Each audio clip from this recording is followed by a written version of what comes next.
Welcome to TYT Interviews. I am super excited about what is about to go down. I'm going to talk to Brian Aubert. I'm very excited. Somebody. He is the lead singer of the Silversun Pickups, one of my favorite bands. And honestly, listening to your music has been therapeutic for me, and I'm sure for a lot of your fans. So I can't wait to ask you some of the questions I have prepared. I've never thought I would be someone that it's like someone else could pull a bunch of pages of notes about, so I'm very curious to see. I know, actually, it was really difficult. Well, thank you for saying those things, that's very sweet. Well, it's true. Wow. I mean, it's unbelievably difficult to find a bio on you, by the way, on the internet. You're very, very private. We are. It's actually not that hard. Like, people think we do that, that's some master plan that we've figured out how to go into the different Wikipedias of the world and like remove information, but I think that we learned early on that if we just change the story a bunch, then people would get tired of trying to figure out which one's the right one. And it's also more interesting because the story is probably pretty boring.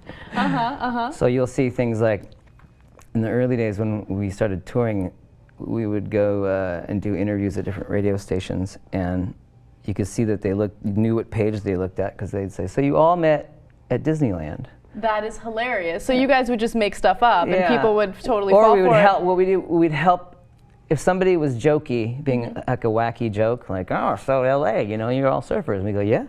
Yeah, definitely. I love that stereotype. We met on the beach, so we just sort of.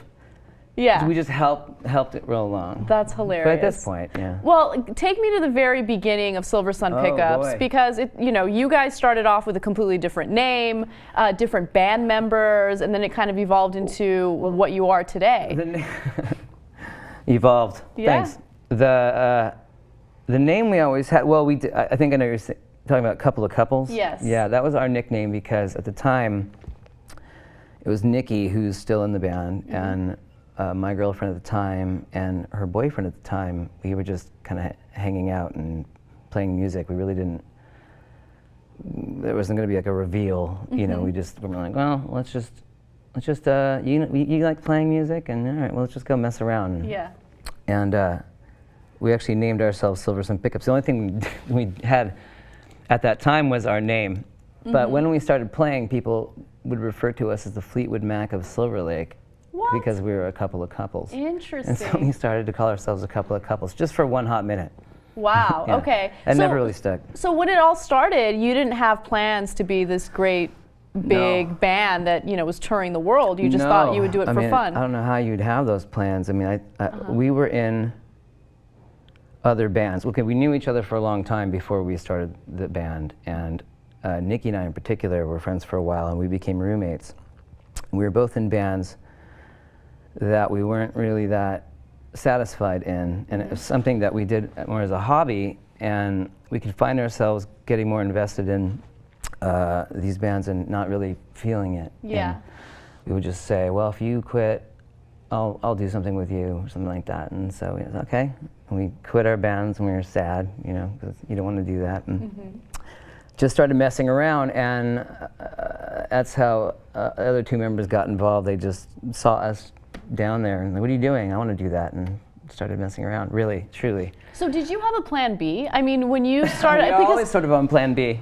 Yeah, we were PAing, doing all kinds of stuff. Not too much at the time. It was just really a kind of a circus. It was just everybody was just Silverlake at that time. There was just so much art happening and so much music, and everybody was doing all these things, and it was just this weird 20-something whirlwind where we just got caught up into it, and we probably should have had a plan B. Well, it's great that you didn't, because you focused all your attention to the band, which ended up being... And that plan B might work, right, guys? What are you guys hiring?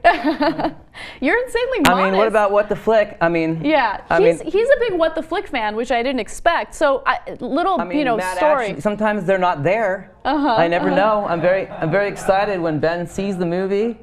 I get so excited. That is hilarious. So plan B?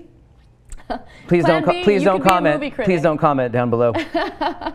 All right, so let's get to your music, because I didn't discover Pickle until after I purchased every other one of your albums. And then I came across a song called Go In Betweens. Oh, yeah. And I was like, this song's freaking awesome. And then I found out about your first EP. Yeah. And it was great. So talk about that a little bit, because it's kind of, I'm going to be honest with you, it's very lovey-dovey. There are some really deep lyrics there, and I want to know what the inspiration was behind that. It was a little lovey-dovey. We, at that time, we were, well, I guess go back a little bit. When we started, we were just screwing around, really, you know what I mean? And as, not a joke, but just on a whim, Nikki sent a tape. After 3 practices or something, we had these 3 long, really bad jams that were just terrible. And Nikki taped it with a tape recorder in the middle of the room, and made a fake bio involving our cat and laminated it and sent it to CMJ, which is a music festival in New York. And we just thought, oh, that's funny, they'll look at this. And then we got in to this thing. Okay. And we thought, oh man, like what the hell do we do now? Oh, can we swear on this? Yeah, of course. Go ahead. Prove it. It's the internet. You could fucking say whatever you want. Oh, God. Can we start this over? We were like, what the fuck are we going to do now? I guess we have to go. We want to go see all these bands play in New York. We'll just throw something together and we'll just go out there. And so we played this show, which I can't believe it was so, I don't even remember it. It must have been just absolutely awful. Were you tossed? Like, were you completely drunk or wasted or anything when you were performing? I don't know. Maybe. I mean, later we were. But I don't know that one so much. I think we were just trying to get through it. And we were hoping nobody would come, because some of our friends were out there. And of course, they all came, just like. Of course, that's a big deal. And then you're coming up there. And I did this for a long time. I would barely go up there. You'd hear, like, I didn't have any lyrics, and I didn't really know my voice yet. So you just kind of hear. That's true. It was so bad. But that's true of all bands. You go and you watch them live, and it's a completely different feel. You can barely make out the words. We were really just trying to figure it out. And while we were there in New York, walking down the street, this guy who owns this club, now it's called Satellite, but it was called Spaceland. And we would go there all the time to see our friends' bands, and he knew us just from being patrons. And he was like, so what are you guys all doing here? We said, we're in a band. He said, oh, cool, you're going to play Thursday when you go back to LA. We thought, oh, no shit, all right. And so we flew back home and played that show, which was probably just as atrocious. And then someone else booked us a show, and all of a sudden we were just playing.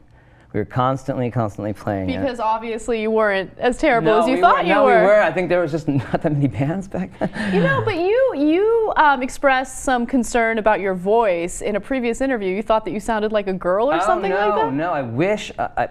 When we first got known, I started getting played on the radio, there were a lot of people that thought I was a girl. Yeah. How did you feel about that? Oh man, I loved it. Are you kidding me? No, it was the greatest. Yeah. Oh, I love Prince, and I love that. I wouldn't, I would love to try that. Yeah.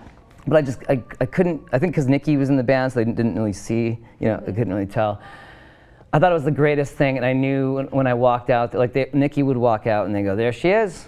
This is gonna be great." And then I come out looking like this, just like, "Hey, all right, here I go," and my voice comes out, and I feel like the guy in the audience, his head explodes.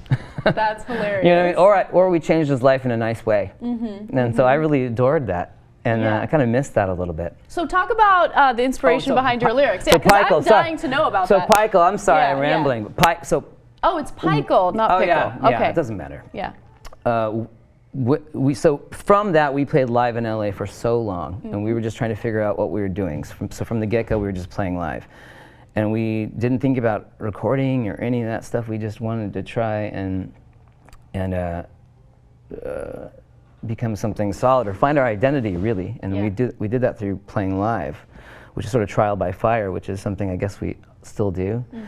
And so when we eventually signed later on with our friend's label, we knew we wanted to release something that represented that era, those four or 5 years that we were just playing live. And so we put together Pikel, which was pretty much the demo recordings of, we split our songs up into what eventually would become Carnivis and what became Pikel. And so it was just a nod to those days in the neighborhood. That's why, it's very acoustic and very rough around the edges. And Pikel was the nickname of our friend Doug, who actually passed away, a really close friend who passed away in the Aaliyah crash, which was really, and he nicknamed himself Pikel because he had a crush on Jude Law in the movie Existence, and his name's Pikel. So that's he called himself Pikel, and we wanted to honor him by naming it that. So it's just sort of a, when I listen to that one, which I do all the time, no, we never listen to our music. That's ever. Interesting. So, okay, so you write your own music though, right? Oh yeah. So, I mean, a lot That'd be funny if we didn't, right? a lot of your lyrics make it seem as though you went through like the most crushing heartbreak ever imaginable, like kissing families, for instance. Like, what is that song about? Well, that was one of the first songs I wrote lyrics for, and I remember being really nervous about the lyric.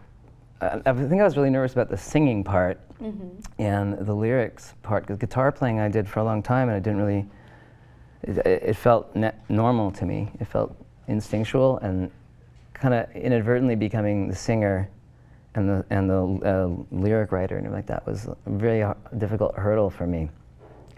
And kissing families, I remember we had to get these lyrics finalized and for this, that, and the other. And I remember walking around Portland, Oregon, visiting a friend, and just trying to just open up my head, not turn the critic off. You know what I mean? And I was when it finally happened, I was. It's totally typical us. I just thought that's good enough, I guess. Really? So I feel like they're buried. Things are. I feel naked in those songs, but I know that they're so buried in imagery and things like that that it's pretty tough to understand. Which I like, because I like it when people bring their own life to the songs, and I think that's important. And I almost feel like I cheat people by saying no. You're wrong. This is what it's about. Well, that's interesting because I think that a lot of your lyrics are kind of up for interpretation because no one. It's really difficult to determine what it is that you're talking about. Are you talking about heartbreak? Are you talking about probably that? Some sort of all situation with your we friends? all go through, right? Right, exactly. And I heartbreak. think that's why I've never had my heart. Have you guys have your heart broken ever? I've read about it. So. Anna, have you? Oh, all the time. Let's hear about it. No, I'm not going to talk about my heartbreak. You're the one who's in the seat. Like, you're the one who's getting the questions today. That's true. So, all right. So let's fast forward to 2012 because something really interesting happened in 2012 that made me love you guys even more. Ooh, what is it? So the Romney campaign played Panic Switch. Yeah, they were playing Panic Switch during some of their campaign events. Yeah. And you were not amused by that. I think it was really, it was such a small thing that happened. Somebody wrote us or started writing us somewhere that song was being used somewhere on one of his campaign things. Yeah. And so we went, whoa, that's weird. And people, it's weird because I think it was just one, honestly, it must have been so small. They must have played it over the PA. Some guy, Romney probably didn't even do that really. He's not like choosing the playlist. Yeah, Romney has no idea. He's so disconnected from. Really, it's some guy, and people started thinking from this one little thing. People are going, "Oh wow, you guys support Romney," and we're like, "No, we don't, and we don't really want that out there. So what do we do?" And then they say, "Oh, you just cease and desist. You do the cease and desist." So you go, "Okay," and then they basically came back and said, "Cool." And we're like, okay, and then we kind of shook hands, and that was it. And then 3 days later, it became a total thing. It was quite. I really should. He did a lot for us. Did he? So you guys got some good attention. I mean, I love that you guys got some attention for that. Especially with politics, it's like, yeah. So you're it's one side or the other, but you did release a statement. You did release a statement to the press. You said we don't like people going behind our backs using our music without asking, and we don't like the Romney campaign. We're nice, approachable people. We won't bite unless you're Mitt Romney. Yeah, I think it was definitely more of a casual conversation. I think there's definitely paraphrasing in there to punch it up because I don't quite remember exactly that, but that sounds right. So Romney's fine. He's going to be fine. Yeah, and we knew that too. I think a lot of fans. I mean, people get nervous when you do anything. I mean, especially when you come out with a new album, it's like, oh, this is the worst thing in the world. Why isn't it like that? And stuff like that. And with politics, I mean, when we played the Democratic National Convention, this show at the convention in 2008, people were pissed about that and Obama. Yeah, I mean, everybody does. So I think I think fans get a little worried when people come down on you pretty hard, but we understand it and we just go like, hey, sorry if that hurts you, but these are our views, and then you kind of know that in 10 days it's on to something else. Do you ever discuss your political views? I mean, we're not like a political band, really. I mean, there are a few songs that seem political. We are who we are, and we believe in like the morals that we believe in, and there are things that we like and things that we don't like, and we will honestly talk about them, and we think it's. I don't see why people always say like, shut up and play music. Well, I'll do that too. Yeah. But if you're asking me, I'll tell you. But we generally don't kind of. I think you can sort of tell from the things that we do. Yeah. Where we stand. So the Young Turks is obviously a very political show. What? Yeah, we're really political. No. Sorry. I thought we were going to review RoboCop. So we have With the Flick, which is one of the shows on our network. How do you give my interview? What point system do you give my interview? Is it 8.3 so far? Don't jank it up. So you gotta work it a little bit. All right, Brian, you gotta work it. Okay, so this is a rehearsal, right? This is just rehearsal. Okay. Yeah. So say whatever you want. Don't worry, we'll cut it out. Damn it. All right, so since you said you'll talk about politics, if someone asks you, what's a political issue that has really caught your attention recently? Something that gets under your skin? A political issue that gets under my skin? Yeah, it could be drug policy. That's fat.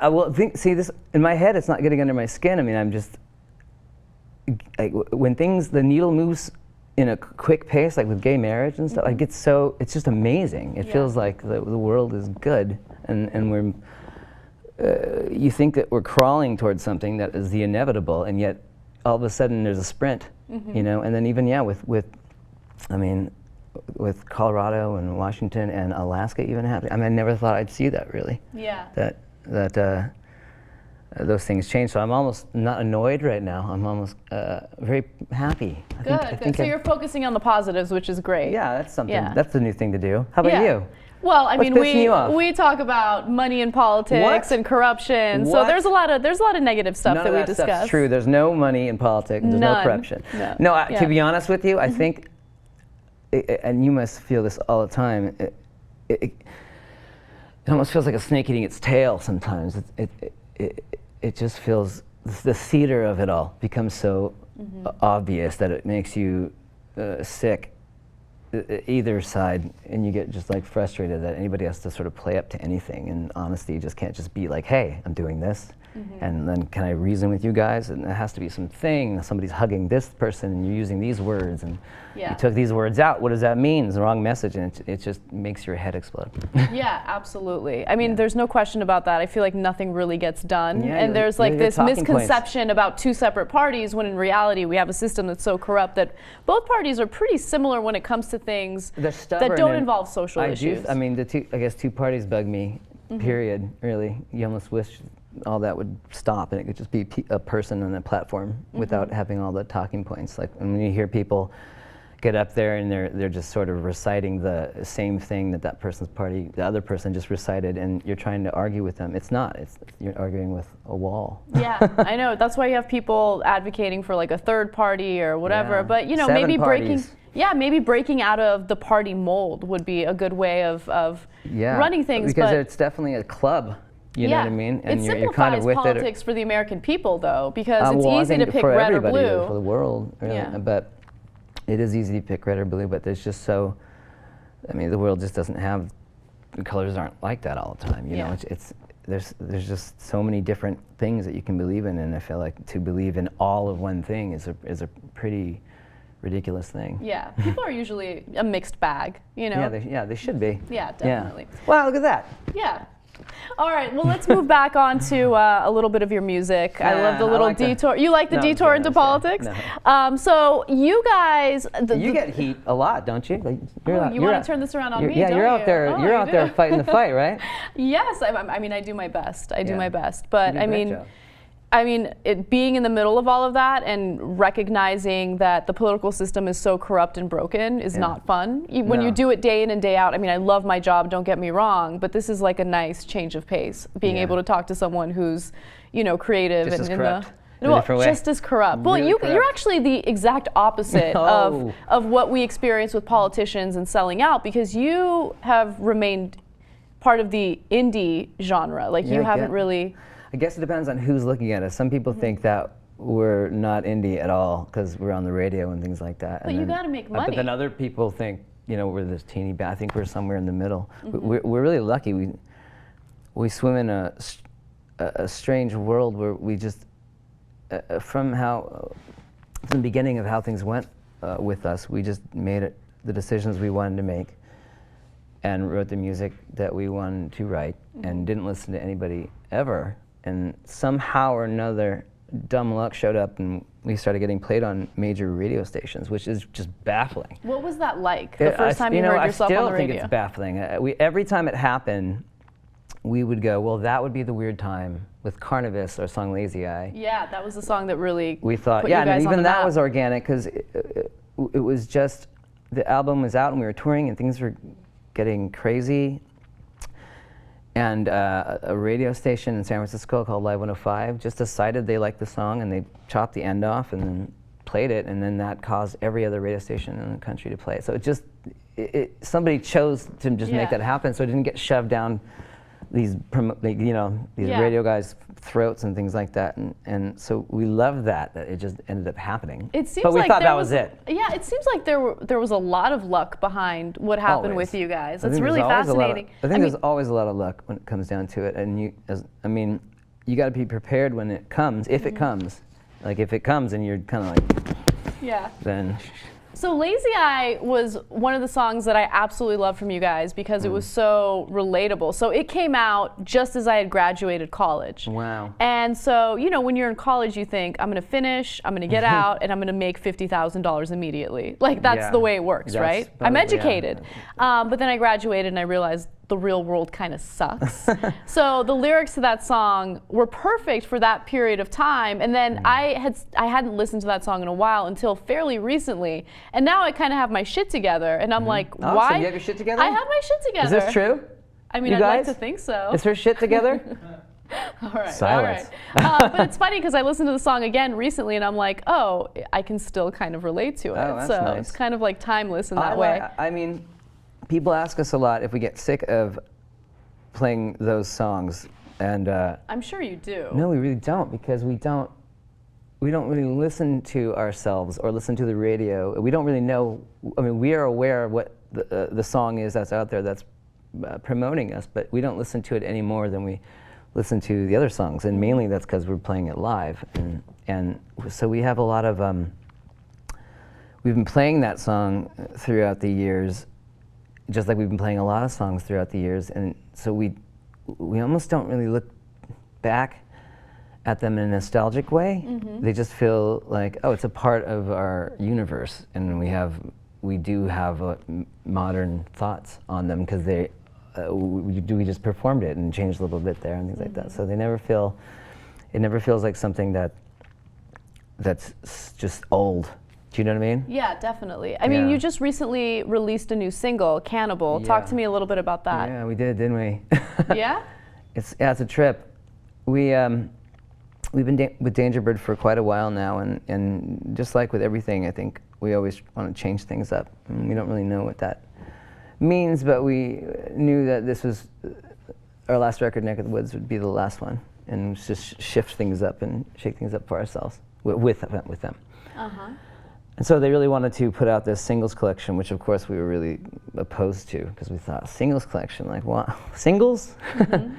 Well, they kind of said greatest hits, and we were like, okay, there's a big flaw with that whole thing. There's greatest hits, and it would just be blank CD or something like that. Please. Oh, you know what I'm saying? This modesty, no, please stop. No, but you know what I'm saying. You don't kind of go, what, you know, you feel a little silly, especially since in our heads we're new. And so it's hard to believe that, I mean, the band's been together for 14 years. It's hard to believe that we're almost known for 10, you know?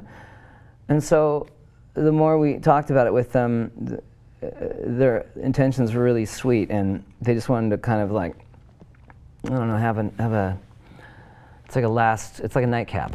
Yeah. They wanted to just say, here's all the stuff that we've done together and put together this nice thing, and so we got really behind that. Also, they let us make these 7 inches, this little box of 7 inches, so it's all this whole little crafty thing that we really love, and they were really, really behind that. And so we thought we'd record something new for it. Right. And Cannibal was one out of the weird ideas that are floating around in my head. It was the one that seemed to not need to exist in another thing with a bunch of other songs. Like it didn't need other songs to play with in a way. Right, it could just be on its own, and it's a tight little chunky thing. And so the singles album, that's not like the last hurrah for you guys, is it? or maybe. Really? I don't know. We never know. Uh-huh. We haven't. I think we always think it's the last hurrah, 'cause we just hope, but then it changes, luckily. But yeah, well, it should change. But I think we think, wow, we did that. That was crazy. I guess that's it. And then hopefully we start thinking of songs that get antsy and get back in there. Right. At this point, I think we're almost there. But what do you do after you've been part of such a successful band? Like, let's say you decide that is the last hurrah. Like, I mean, where do you go work? I mean, do you work? What happens? I said, well, I begged you guys for. Oh, so he was serious about the plan B. That's kind of why I'm here, right? I guess I go to film school and finish that up. Don't even bother with film school. Oh yeah, I know. Yeah. I can tell. I did go to film school, actually. Well, I think we always thought. I mean, we really don't see an end. You know, we don't plan things just so far in the future where we're going to be or what we're going to do. We are always very focused on what's right in front of us, you know. And I think that we always thought the end of the band, as long as it was a natural end, that we saw it to its proper finale, we'd feel okay, and we didn't purposefully sabotage it or destroy it. You know what I mean? Yeah. And if it ended in the way that just felt correct, you know, because you never know, one day there might be a day, and I could never imagine it, because I just adore doing this. It's just, I love it so much. I can't imagine that day, but if that day happened where the four of us got together and just didn't feel it the same way, and then that would be an interesting day. Yeah, definitely. Know? So, and then I'll call you guys. And then, we'll let you review some movies on What You guys the will be like, who is this guy? All right, so I would be mad at myself if I didn't ask you a few inappropriate questions, so get ready for that. Please. So That's why I'm here. So talk to me a little bit about Groupie Culture. Like, as an indie band, do you have to deal with that? I can see you're wearing a ring, so you're married, right? But I'm sure you still have a bunch of groupies following you around. Well, that's why I have a wedding ring, because that probably attracts more. Cheating is only good when I know legally it's. I like the danger aspect. No, I don't know. We never really dealt with it. I think I was always really too shy for that kind of stuff. Really? Like, yeah, I mean, I don't know. When we would play in Los Angeles, and we were starting to get known in the East Side and stuff, you would meet people, and I think I always thought it was really weird that they knew you more than you knew them, and that kind of balance. So we were never really. We're a nice band. All right, so you never were self-indulgent with any of that stuff? We were self-indulgent, but not with that stuff. Yeah, there was definitely, I mean, they want you to go crazy. People just sort of want you to go bonkers. And in the beginning, when you're touring a lot, you do go bonkers, and then you... In what way? You're just maybe partying too much, or you're not thinking about, I have to play acoustic live on the radio at 6 in the morning, but I don't care, give me another vodka, and I'm going to go hang out with my friend on a rooftop somewhere and do something stupid. And we learned early on that it just, and this is like a Carnivus tour, I remember in particular, it just, all of a sudden we were really blue, and we were really broken, and we were really struggling with how to make this work and be able to like live, and we were touring at that point for about 1.5 years, and came back home, and all the relationships that were around at home were just all broken, and just with people, and you were gone for so long.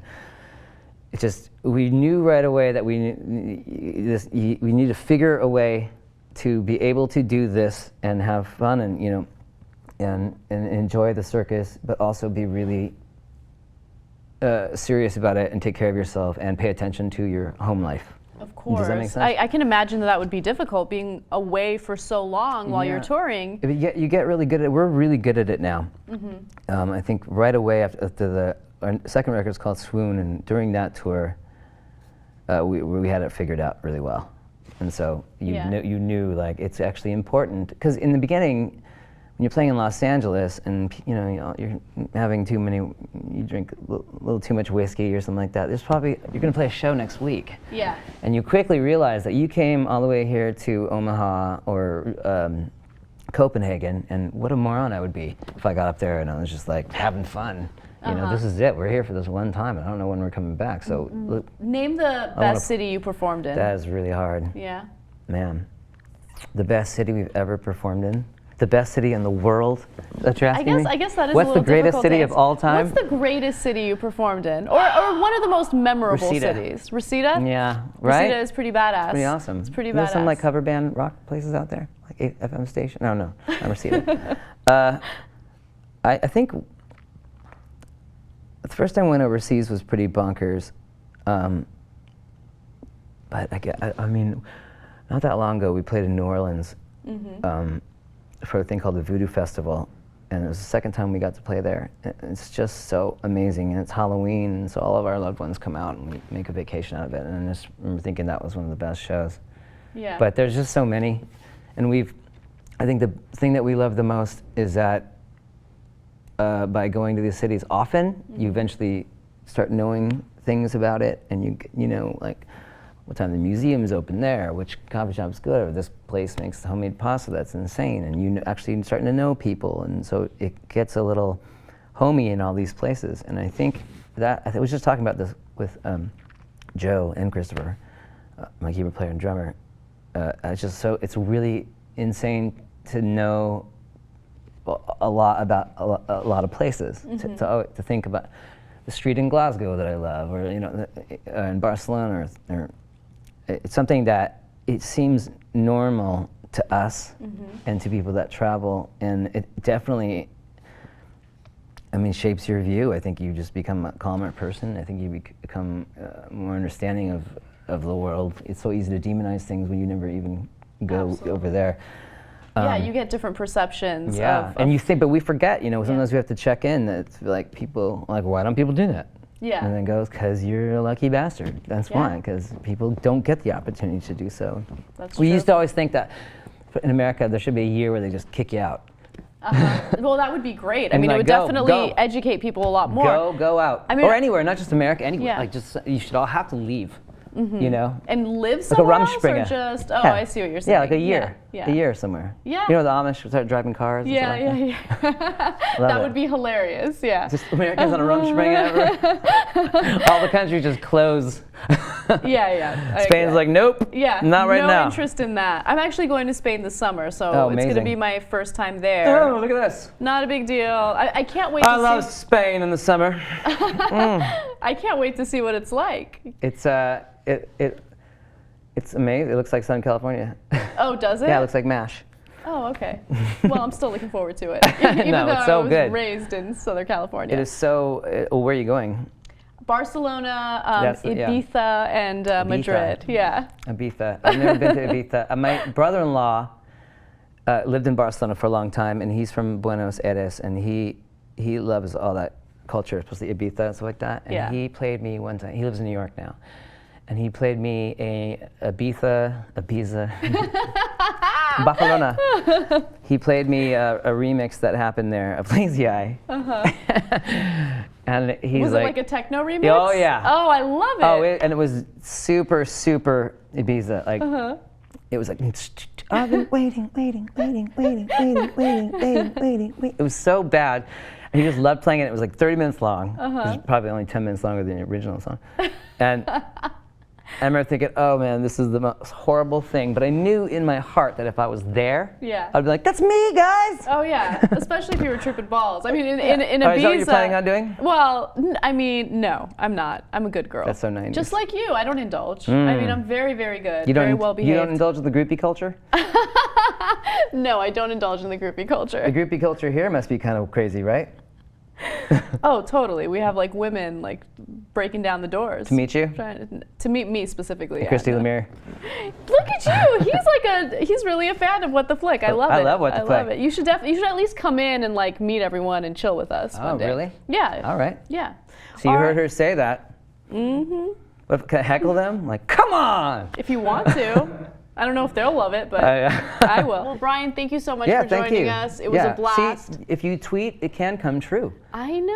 I said one Twitter. I've never really done that before, and all of a sudden I'm here. I was actually thinking about Twitter bombing you because I had no idea that you knew about us or the show. So I was like, you know how? Because I saw your name, and you came on because you started coming on the What the Flick shows. That's right. And I remember, oh yeah, that. And I kind of looked, and then I tweeted you, and now.